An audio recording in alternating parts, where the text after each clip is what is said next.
Pilot ilovasidan registratsiya qilishni ko'rib olamiz. Avvalo uni skachet qilib olamiz. Mana shunaqa ko'rinishda turadi va kirib olamiz programmaga. Shunaqa holatda yashil yozuv ustiga bosamiz. Va mana bu pastdagi ko'k yozuv ustiga bosamiz. Bu yerdan mana bu 86 ustiga bosib, 998 qilsak ham bo'ladi yoki bo'lmasam mana bu yerga ustiga bosib O'zbekistonni pastdan qidirib topsak ham bo'ladi.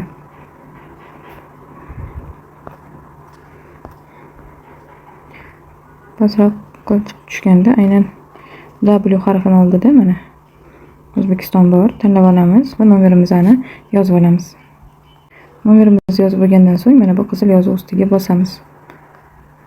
Telefon raqamimizga 6 talik kod keladi. O'sha kodni kiritamiz va keyingi registratsiyadan o'tgandan so'nggi bo'limga o'tib olamiz.